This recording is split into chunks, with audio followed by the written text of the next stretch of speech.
listening to the Pharmacy Podcast Network.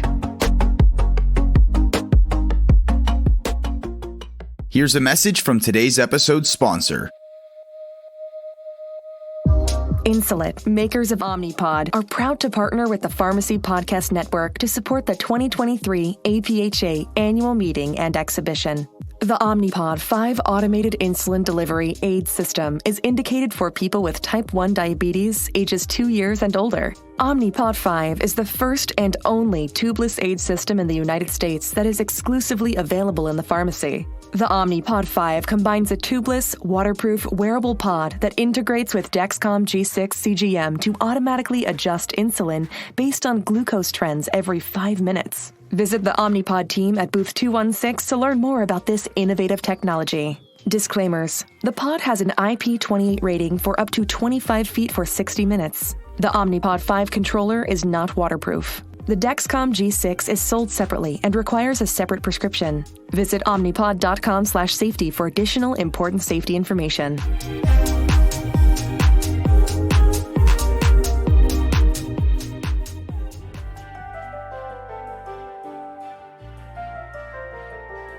Hey everyone, we are back for season 6 of the Holistic Pharmacy Podcast. I'm your host, Marina Buksov, a functional medicine pharmacist and holistic herbal educator. I'll be sharing inspiring stories of my guests who have shifted into holistic modalities, both personally and professionally.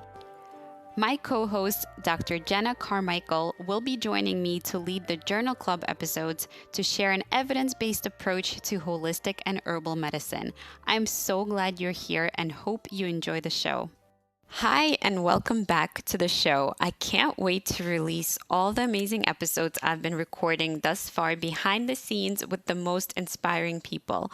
Today's episode is no exception as I interview Rachel Smith, who's been studying and working in health and wellness for over 7 years. She has a background in healthcare administration, scientific research, fitness coaching, and is a certified functional diagnostic nutrition practitioner. Rachel is the owner of Natural Health Rising, which is an online holistic wellness company where she helps women naturally reverse their symptoms of autoimmune disease, hormone imbalance, and chronic illness. Her process involves helping clients heal hidden infections, detox from heavy metals and mold, and use food and lifestyle changes as medicine. Rachel is on a mission to help people rise to their healthiest, happiest selves. So without further ado, I hope you enjoy the show. Hi, everyone. Welcome back to Holistic Pharmacy Podcast. I have with me a very special guest today. Her name is Rachel Smith, and she's a functional practitioner. So I'd love to just dive straight in and ask her, as I do with most of my guests here on the show, just for a brief introduction about where she grew up and how she got interested in what eventually became her practice. So Rachel, welcome to the show. Please introduce yourself. Thank you for having me on the show, Marina. So where I grew up and my background and everything.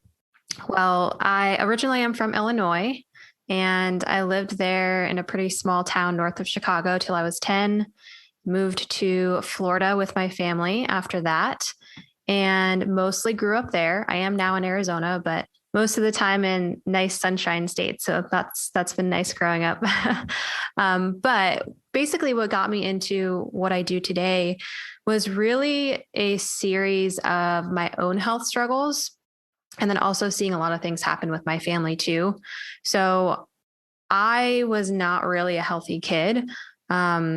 I always had stomach problems. I had a lot of lung issues. I constantly had pneumonia, bronchitis, things like that. And I even was diagnosed with asthma at one point when I was in high school. And it was just like one thing after the other. I kept going to doctor after doctor, and being in the hospital and being in doctor's offices was super normal for me as a kid. So kind of as my health problems progressed, as I became an adult, it just still continued to be super normal for me. And I, at the same time, when I was younger, my brother passed away when I was 16.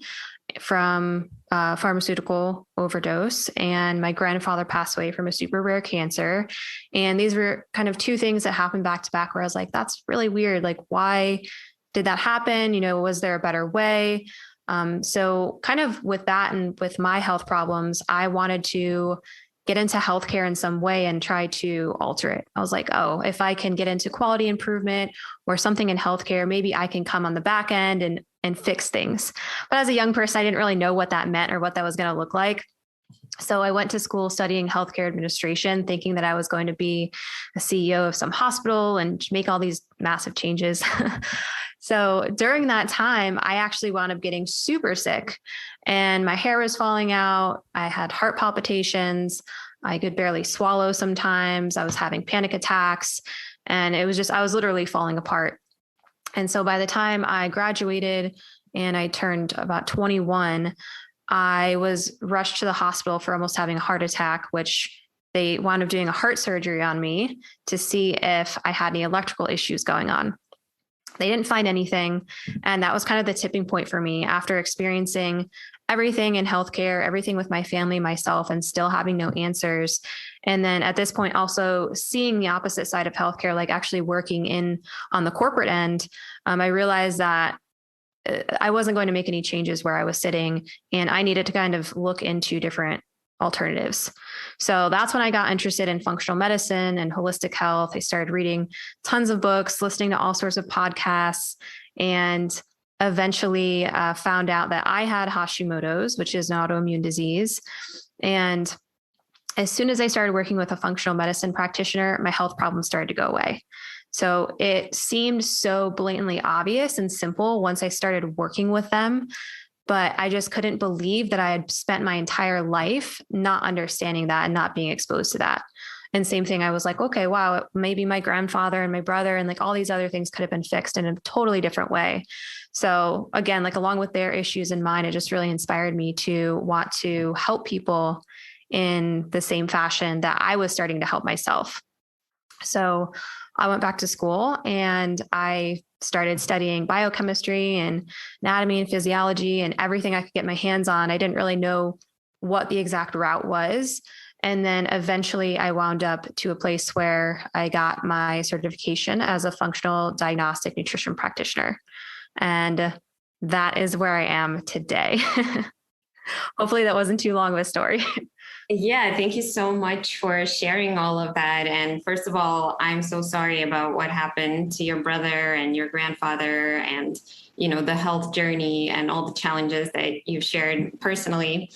But I think that's how many of us do wind up seeking alternatives and more holistic and natural and preventative kind of approaches rather than going the conventional route, which definitely has its upside and, it has life-saving potential, right? But we end up spending so much resources to save lives, but not to prevent and to enhance the lives that people are already living. So I think it's very important to focus on both, improving and supporting health, not only on saving people from the brink of death. So I think we need to kind of find a balance in our healthcare, which is what this podcast is all about. So again, thanks for sharing. And I would love to kind of dive into what you think for you personally were, the major key things that helped you get better. Like if you had to choose the top 3 things or, the top few things that you think made the most significant improvement, could you share what that was for you? Yeah, sure. Number 1 was diet. For people who have autoimmune diseases specifically, and honestly, a lot of chronic illnesses, but that specific category, when you remove obviously the major inflammatory things like sugar and gluten, but then when you go a little bit deeper and start removing grains and all the inflammatory oils and things like that, then it allows your body to really calm down and start to heal things. So changing my diet probably accounted for somewhere between 60 to 70% improvement in symptoms. Wow. And then after that, I would say internal things, right? So what I specialize in is doing the lab testing to look for parasites and heavy metals and nutrient deficiencies. So you can make all the diet changes and get good sleep and exercise, but if there's something inside of you that you don't know is there, or if you have some sort of major imbalance that needs to be fixed, you're going to continue to hit a wall. So it took me a long time to really piece a lot of that stuff together. And I still do lab testing on myself, and I'll still hit walls sometimes. I'm like, oh, now I have this imbalance that I need to fix, but I'm consistently getting better and better and better over time. So that is a huge piece of it. And I would say third would be managing my stress. So as someone who likes to work really hard and really cares way too much about other people and my business and all of these things and helping others, sometimes I get really lost in that and forget that I need to take care of myself first before I help serve other people. And so managing all that stress, taking time for fun, joy with friends, doing all the things I love, and then really practicing stress management techniques, meditation, breath work, fixing past trauma stuff, going to therapy, all of those things that kind of interplay with trauma and stress, I think are a huge factor to healing. Yeah.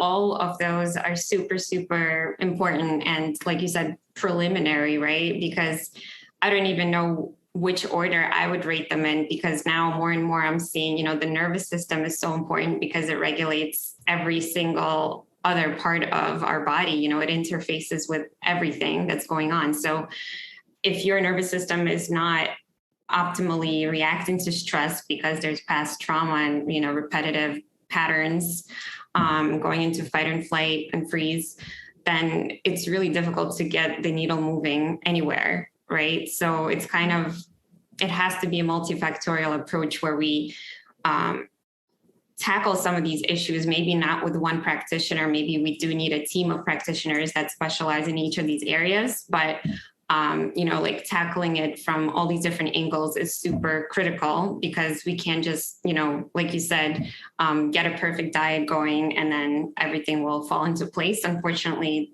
there's many moving pieces and they all kind of shift things. So even if you fix, quote unquote, one thing, other shifts could be, either enhancing or diminishing the other work that you're doing. So I would love to know, how your experience as a patient is now influencing how you practice as a practitioner, and how it guided you to choose to be a functional diagnostic nutrition practitioner, right?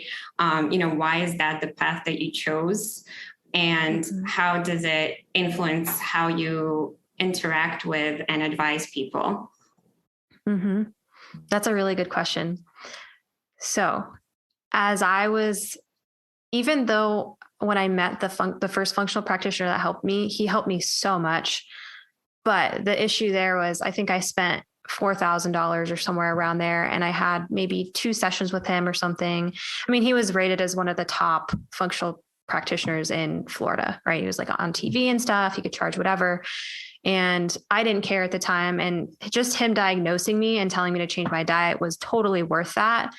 But that's kind of where it ended, right? And then I had to search for the next one. And I was like, okay, now I think I have candida. I think I have this. And I was kind of, as we all do, we all kind of look into our own, we pretend to be doctors on Google, right? And then I had to find a different practitioner who was a naturopathic doctor, and he specialized in that kind of stuff. And then I didn't feel well again, and I found a practitioner who discovered heavy metal toxicity, right? And so it was a series of very slowly piecing things together. Even though I was working with really awesome people, I just felt like it wasn't a total package or a total program where they're like, don't worry, we're going to find every last detail of what's going on with you until I'm done with you. It was just this puzzle piece that I was still trying to solve. So actually, and before I move on, and it's not very supportive normally when you're going to doctors, right? You go in, you see them, maybe they give you some handouts, they tell you what to do, and then you leave. Okay. It's very like one-off, even if you see them a few times. So all of that, the way I structure my business now is, one, we're doing programs. I basically refuse to see people one-off sessions 1 or 2 times, because I know that when I do that, if I just read a bunch of labs, tell them all these things wrong and give them a bunch of supplements and changes to make, normally they're going to fall off from a lot of that stuff. They don't have that additional support or handholding. So I have programs, right? So they're meeting with me frequently, or at least once a month. Right now I made it into a course. So they have all this content they're going through for 3 months. They're meeting with me on a monthly basis. They have that additional support, that additional customization. They can chat with me during the week, every single day. They have that support. So they're really never left in the dark at all. If they ever have a freak out moment, like, I'm there, it doesn't matter. And at the same time, I tell them, look, we're going to run these main labs that give me a huge holistic overview of what's going on. And normally that's enough. But if we don't figure out some things, we might have to dive a little bit deeper and do some more extensive testing. Maybe we're looking for mold. Maybe we're looking for Lyme. And my goal really is to be the last person that they have to see. I don't want them to feel like I did, going from all these different practitioners. Again, although they were amazing and very helpful, it was just annoying having to go to all these different people and figure it out myself. So those 2 main things are really what changes me from the way I see other people doing it, or just great functional doctors and things like that. And again, that kind of inspired me going this route with being a functional diagnostic nutrition practitioner. Because if I was, say, a naturopathic doctor and I had to stay in Arizona and I got my license here, then one, I'm confined to being in Arizona, practicing a certain way. And I definitely could do programs and everything like this, but it looks very different. And so at that point, it's like, well, why not? Why don't I just do this way? So right now I serve people. Technically I could work with people all over the world, but I have people all over the US right now. And yes, I have to be very careful with the way I word things because of my certification, because not being necessarily a doctor, but I can reach a lot more people than if I was just stuck in one state under certain legal circumstances and things like that. Yeah, I want to definitely go back to some of the things that you touched on when answering that. But since you mentioned the certification, I would love to know your take on, the importance of certifications. And again, what guided you to make that choice, which you sort of explained, you kind of eliminated some of the limitations that other practitioners would face depending on state law and things like that and scope of practice. So when researching your certification credentials, how did you, select this particular school? I'm not sure who you were certified by, and what is your stance in general on certifications? Because I know for my field, I'm a pharmacist, so that definitely has to go under the state law and under the allied health professional umbrella. But then I'm also an herbalist and a health coach. So those certifications are not really well defined. They do have differences among the states because some states will only allow dietitians to talk about diet versus other professionals, RDs and other types of registered dietitians and nutritionists, whereas some states will be more loose. So as a pharmacist, I can speak about lifestyle and diet. And as an herbalist, I can also speak to a lot of things that are just not regulated. So therefore, nobody can really set those limitations. Mm-hmm. Yeah. Okay.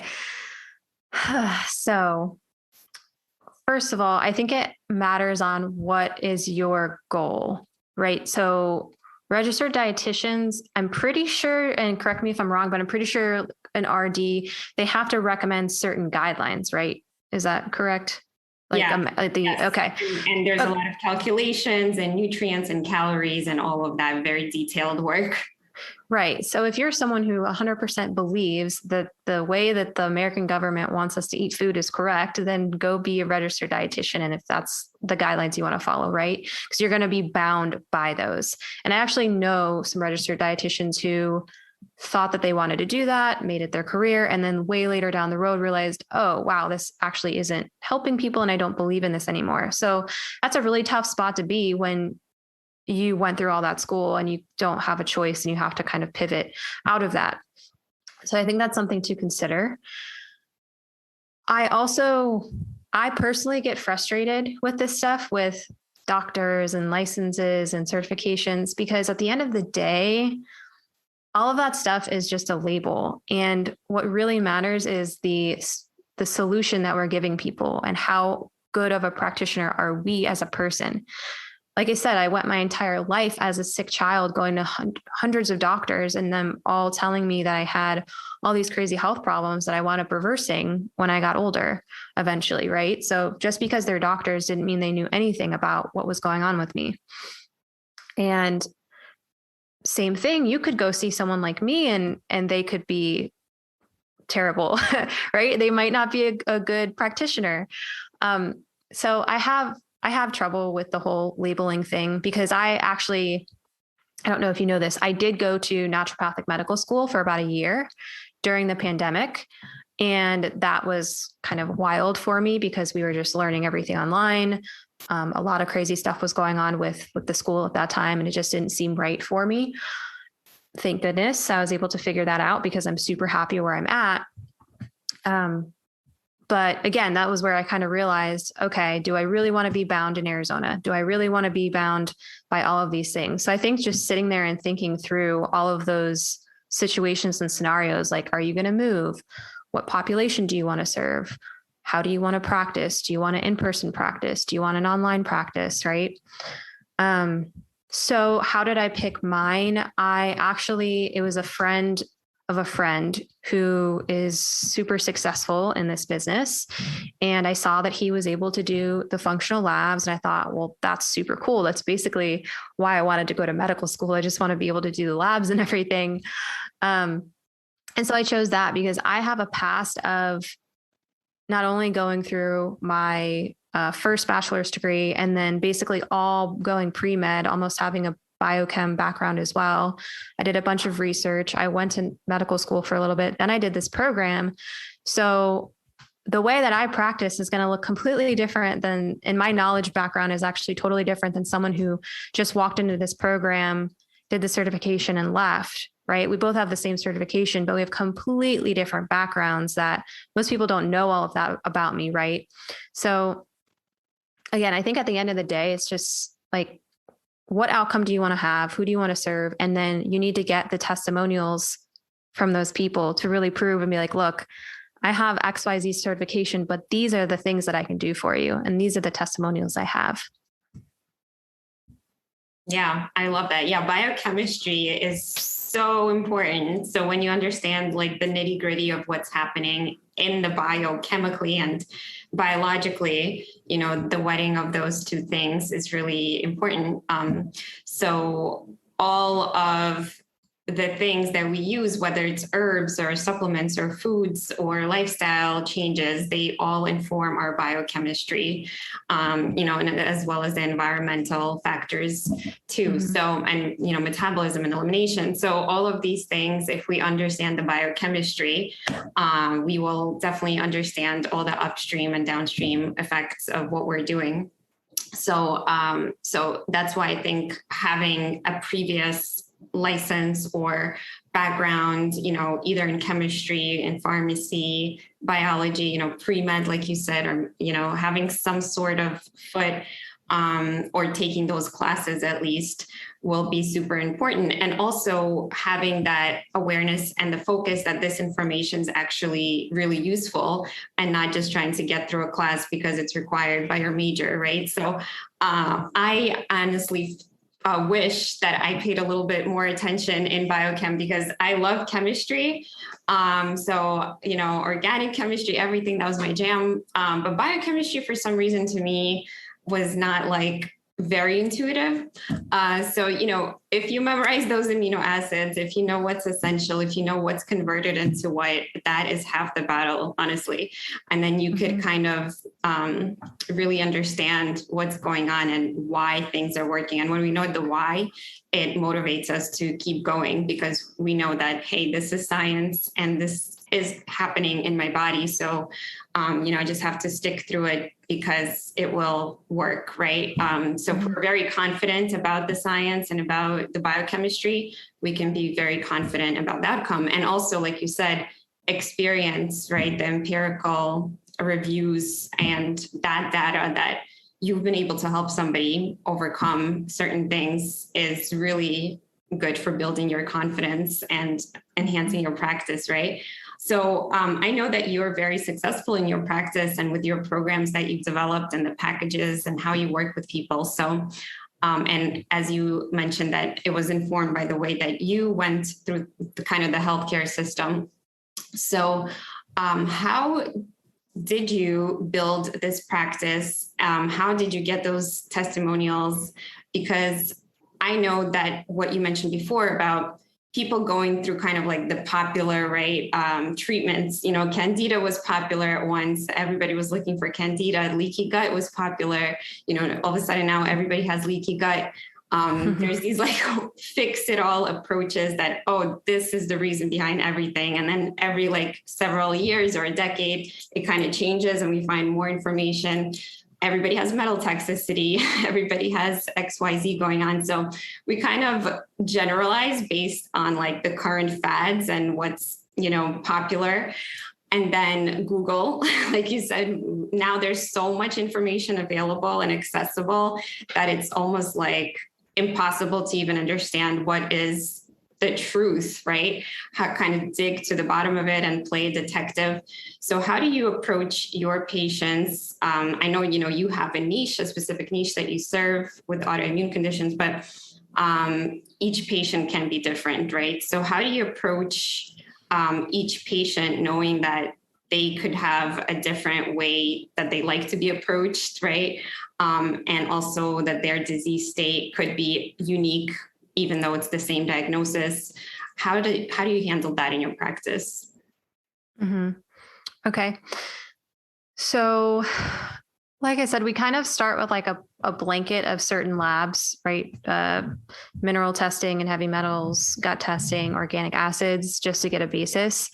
But in the beginning, obviously we're going through a sales call and I'm understanding, okay, first of all, is this person even right to work with me? And then going over their symptoms and saying, okay, do they need something deeper than this? Is this really going to serve them? Like running these things? Do we need to do hormone testing? Do we need to do Lyme, mold, whatever?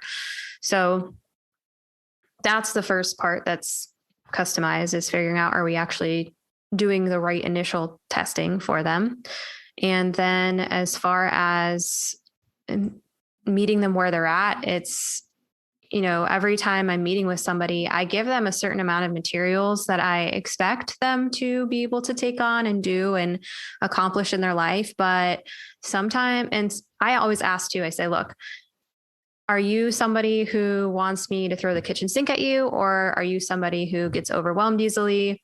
And sometimes they don't know. And sometimes they lie and they're like, yeah, I want everything all at once. And then I say, okay, well, we need to communicate openly and honestly. And if this is ever overwhelming in any capacity, please let me know. And so I just do check-ins with them and be like, hey, how are you feeling after I told you all of that? Are you okay to add on another thing? Are you do you want me to shut up and stop talking? And normally they're very honest and they're good. And they're like, no, bring it on. Or, hey, this is good. I'm feeling pretty overwhelmed. So I think that's really important to have that conversation instead of just not thinking about them at all, right? And just throwing things again and again at them. And then they're going to get to a point where they just break or maybe they're not doing everything you're saying. And then as far as protocols, there are certain things I use that work really well, supplement wise, for example. Oh, you have a parasite? Okay, this is what I like to use for the parasite. But I'll give you a perfect example.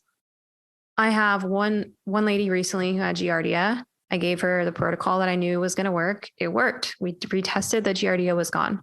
I have another client right now who we just found Giardia. She started the exact same protocol And all week she's been messaging me, hey, I'm having bloating and cramping and I don't feel well. And so literally this morning I said, okay, scratch this entire plan. Here's the new one, because what are you going to do? Sit in pain and take these supplements I told you to take? Or do we need to try something new? And so that's another place where support comes in really well, is how often do you get to just call your doctor every, a couple minutes and be like, hey, today the supplement's still not working. What should I do today? I still don't feel good. What do I do today? Right. So being there to just check in on them and make sure that everything is going smoothly. And if it's not, then we can make adjustments as needed. Yeah, that is so important. And you're absolutely right. I've yet to see a practice where you could just, call or text or message your provider and get an immediate response. I've recently had an experience where I was hospitalized, actually, and I was enrolled in this app that the hospital had, and they have a huge network of outpatient doctors as well. So this was like the first high-tech system that I interfaced with, and I found it really cool and progressive. But, they do have messaging to the doctors, but it takes, up to 48 hours for response, unless, it's an emergency, in which case you're always advised to call 911 anyway. So I think it's a step in the right direction, definitely. But the high touch, one-on-one support that practitioners like yourself are able to offer, and I offer that as well, is really amazing, and you really don't see that often, especially with the response turnaround that is offered. Mm-hmm. So I love that you do that. As well as I know you have a HIPAA compliant app that you use that I could share the link to in the show notes. And myself, I practice with a team called Farm to Table. So we have our own team platform as well. So that's a really nice aspect of where technology can really serve us in the healthcare field. So if you want to share a little bit about that. Yeah, sure. So I use Practice Better as my platform for all my clients. And like Marina was just saying, it's HIPAA compliant. So we store all the labs on there, and then they can upload anything that's coming from blood work from their doctors or whatever else we need to compile. And that's really great. We do all the forms and waivers on there for the initial health consults. You can create your own symptom forms and trackers. And what I do is I create a symptom tracker. So I think this is really cool to implement so that your clients can see, or your patients can see, how much they're progressing. So basically I've created all these different body systems and symptom scales, right? Different symptoms. Okay. Rate your scale, or you rate your symptom on a scale of 0 to 5, 5 being the worst. And so we do that in the beginning. We have a total score, and then we kind of do that throughout their program so that we can show them 2 months down the road, 4 months down the road, they redo it and say, hey, check it out. You've improved by 40%, 50%, 100% in symptoms, whatever it is, and that they get that extra boost of confidence that they're moving in the right direction. But anyways, so that's where I use all the forms and all of that. I love that part of it. They have a journal system on there too. So you can have clients track their exercise, their water intake. I use it for the food journaling. So I have them journal for 2 weeks so that I can see, are you actually following the guidelines that I'm giving you? Do you understand the guidelines? And also, how is this stuff making you feel? And then we can dial in what's best for them based upon that. So it's kind of another piece of the customization you're asking about. And then we do protocols on there. So whatever I'm giving them, every time I meet, I make them a new protocol. So it's updated so that we're slowly dripping in new information. And then that is also linked to FullScript. So I try as hard as possible to get all my stuff on FullScript so that it doesn't get overcomplicated for them. And that'll automatically add everything to their cart. They get that notification to purchase everything. And then Practice Better also makes a nice little chart for them on the bottom of their protocol, so they can see exactly the time and when to take all of their supplements, so that they can just print that out, put it next to their supplements, and then refer back to that right there, so that it's super easy for them. They also have your packaging in there, so you can put your packages. You can put your I have like an onboarding system in there that's automated. So when they first start, they have all the information that drips out about how to take their labs. We have our sessions linked up so it can go directly to Zoom, and we can meet on there from Zoom in the package, and it'll deduct the session from there. So it's really like an all-encompassing system with so many different aspects of it. I think it's really great for anybody who is, whether they're even a doctor, a health coach, a herbalist, whatever it is, it's really used for anybody in that kind of health professional realm. Yeah. And you did a demo of this platform for my students. And what I loved is the course or educational component where you can build your own, not only protocols that you can save on there and, email easily to people or attach files, but also have the whole drip system of, that you pre-record. And that way you don't have to spend one-on-one time with people if you're explaining the same relevant information. Or you could even, toggle it like this is applied to this patient or client, and then this is not relevant, so we'll skip that. So you can really customize and educate your clients as well. Or you could even have people just go through that if you wanted to, if they didn't want to work one-on-one with you. Yes. I love that about it too. Awesome. So I kind of have a curious question. Have you ever had a negative experience, or has a client ever had a negative experience?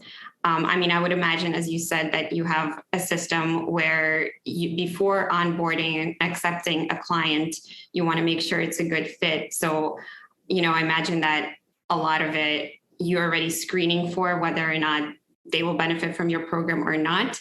But was that kind of a learning curve for you where you knew who to accept and who not to? Yeah, I've had some bad experiences, but they were definitely more in the beginning. I've had a couple people get very overwhelmed. So I remember one woman, she was preparing for her wedding and she was working 2 jobs full time. And basically like full-time teacher during the week, full-time job on the weekend, also was about to plan a wedding, all these things going on in her life, but she was unwell, which in retrospect, she's probably unwell because she's so stressed and busy. Right. And then she added the program on and she couldn't stay on top of the diet changes. She, missed a session and things like that, kind of fell apart. And then she's like, I'm good. I don't think this is the right time for me, but she had already invested money in it. And at that point, I felt bad. I was like, well, we can keep going after your wedding. We need to finish this off. I don't want to just leave you without support, but she kind of just fell off. And I had another similar situation like that happened before, but that made me realize, okay, I need to be extremely, extremely detailed and upfront in sales calls with people, explaining to them the time commitment, the workload that's going to happen, and all of these other things you need to do, but you're going to get your results. But we need to definitely talk about, do you have time to come to these sessions? Do you have time for this and that? Otherwise, if you're just going to fall off, then it's not going to work out. Yeah, I've had similar experiences, both with my clients and also myself, where, the decision to buy something, whether it's a way to enhance your health, or another coaching service, or even something else that requires some work on your part. It's not just like an object that automatically grants you the prize of now you're healthy, now that you've invested money. Like it does require time, energy, commitment on your part. And it can definitely get overwhelming, right? So it's a matter of when you make that emotional decision to purchase, that's the emotional part, right? It's not really rational. And then when it comes time to actually do the work, whether or not you are able to put time for it, or you have that support, right, that the practitioner could offer too, for the conversations that need to be had, for the check-in component is really, really important, because then you're going to lose trust in yourself, because you're going to see that you're failing to put in the work. So now you're further away from putting in the work, because you had the negative experience with your own self, that you don't trust your own word anymore, that before you were not able to put in the work. So now you don't even want to attempt to do that because you failed in the past. So I think that's really, really important when working with clients, whether in a health coaching capacity or otherwise, to really have those expectations from both ends. Hey, here's what I'm offering and the type of support. And here is what will be required for you to put in order for us to get the desired outcome or result that you're seeking. So I've definitely had the overwhelm be a huge block.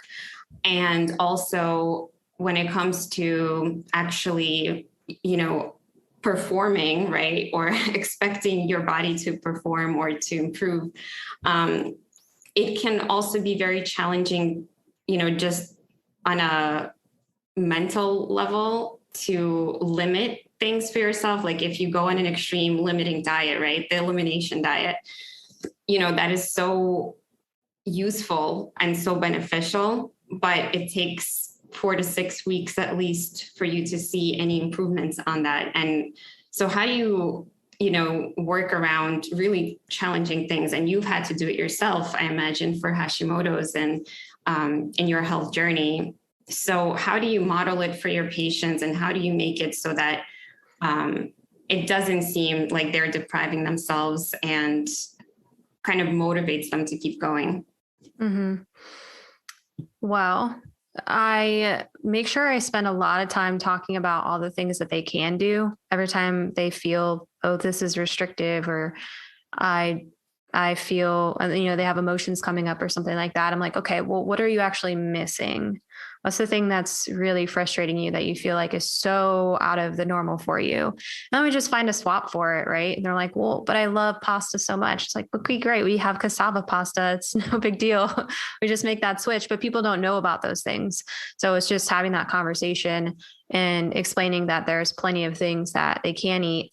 And as you were talking about before, the why behind the what with things, with science, it's like, that's all the time. I always explain the why behind the what.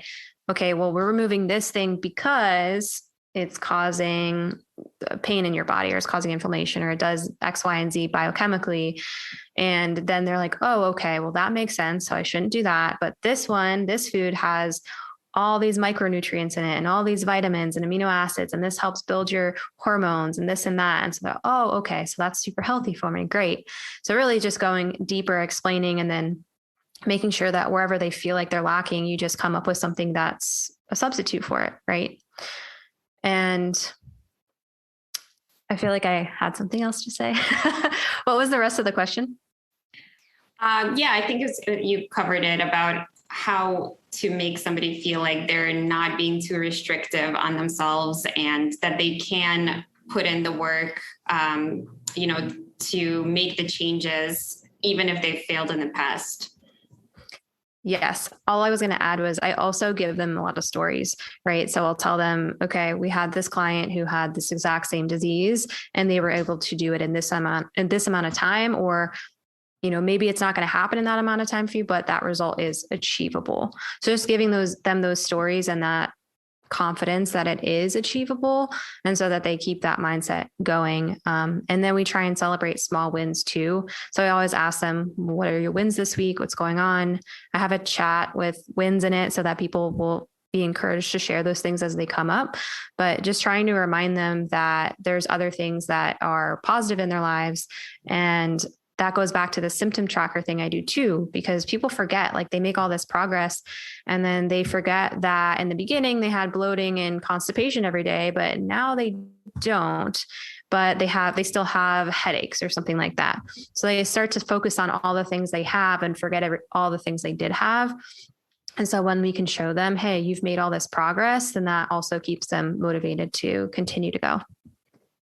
Yeah, I've seen that a lot as well, where you just kind of take it for granted when something does go well and good and your health is improving. You sort of forget how bad it used to be. It's a very interesting amnesia that seems to happen. And even, after giving birth, for example, if somebody has, a very painful time with the contractions and, whether or not they get the epidural or not, it may still be very painful. But you kind of have the amnesia afterward because of the oxytocin, that now here's your baby, and you kind of forget about how bad it was.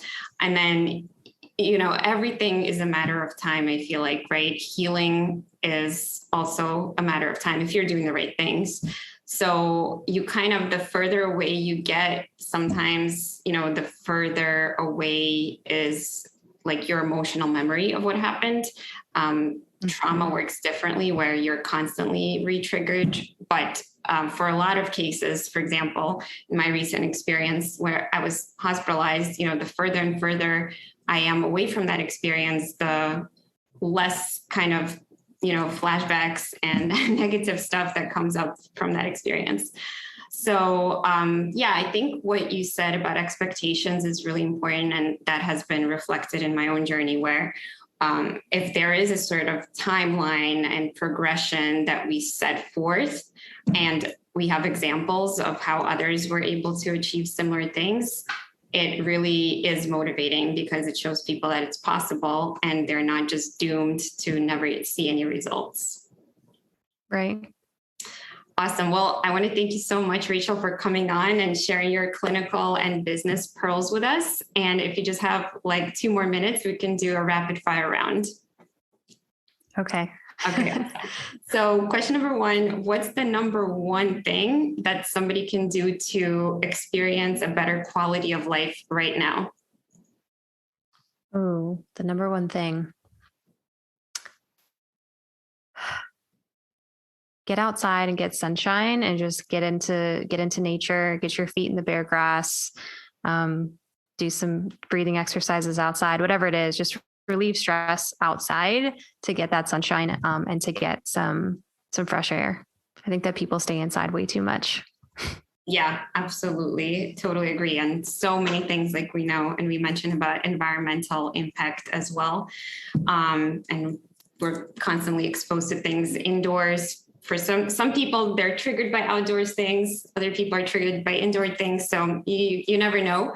But in general, yes, nature with all the grounding and the negative ions and the nice scenery where you're not just staring at a computer screen, but your eyes actually can go and take in the entire view can be so therapeutic and so underrated, even though it's free, right? Yeah. And I'll add to do it multiple times a day, like getting out like first thing in the morning, getting the sunshine so that you're setting your circadian rhythm again in the middle of the day. And then if you can, sunset time too, if you're a superstar. Yeah, that's one of my favorite tips as well, in addition to adaptogenic herbs. And speaking of plants and how we mentioned biochemistry, I am more and more in awe of how when I learned about herbs and also my pharmacy background, there's so many layers by how and why a plant does work for a certain thing that we learned about. And it's just multifactorial as well. So a plant is doing so many things and affecting so many systems at once. So even if back in the day, right, herbalists didn't really have the labs, the comprehensive, or functional labs or anything like that, somehow the wisdom of the plants was able to balance multiple levels and multiple systems, right? All at once. So even if they didn't know what root cause medicine was, somehow the plant was able to target what the root cause is on the different levels that it works. Mm-hmm. So I find that super fascinating. And I'm now merging, functional medicine with herbalism, with pharmacy, and relearning all these connections. So it's pretty awesome. So my second question for you is about business. So if you had to give the number 1 tip for people just starting out in their practice and wanting to also help clients in a similar way, what would be your number 1 advice to them? If you're just starting out, probably to hire somebody to help you. Hire someone who is a coach who has had success in the exact same field as you, like exact same clientele base, if you know your niche already, or join like a mastermind with people who are also in a similar profession, or just somewhere where you can put your head together with somebody else to understand the proper steps to take. Because I didn't really do that for a while, and I was just doing a lot of searching on my own. And that was painful. I feel like I went through like six different softwares for things and all these different things that I just kept changing again and again until I finally joined a mastermind group. I finally hired coaches. And then at that point, I just had a little bit more direction. Now, you still want to follow your own intuition on what you should do, right? What direction you want to take your business. I think that's a really important piece. You don't want to just do everything someone else tells you to do is your business, but having some sort of support and guidance so that you're not just sitting and doing hours and hours of research while you could be having a boost in getting there quicker. Yeah, I totally agree. And sometimes people think, oh, I don't want to do that because it require some sort of investment. Or sometimes people want to pick your brain for free a lot. I get a lot of people reaching out to me, but I do think it's so important to find somebody that you want to kind of mirror, and either have them be your mentor or somebody that's, more accessible to you. Perhaps, maybe you can't reach Tony Robbins, but maybe you can find another coach that you resonate with because they emulate his style, and therefore you can hire them out. So totally agree. And my last question is, what is your favorite hobby or pastime? My favorite hobby is anything active wise. And lately in my past, it's always been like hiking, kickboxing, lifting weights. And then recently it's been swing dancing. I got into swing dancing this year, and it's been so much fun for me. I love it so much. And almost on a weekly basis, I'm going now, and I'm learning more and more. And it is a crazy community that I didn't even know existed until a few months ago. Yeah, I love dancing of all kinds. And recently I've been more restricted after the hospital experience about what types of exercises I can do. So I've been going back to the basics and doing like slow bar routine myself at home. But yeah, I love dance, and it really also kind of combines so many systems to be active, right? Like our mental capacity, because we're thinking about the steps and also memorizing them, and it really enhances our blood flow in many ways, and just has so many positive impacts on us and our emotional mood with the music, and the social quality of it as well. So that's such a great way to pass your time.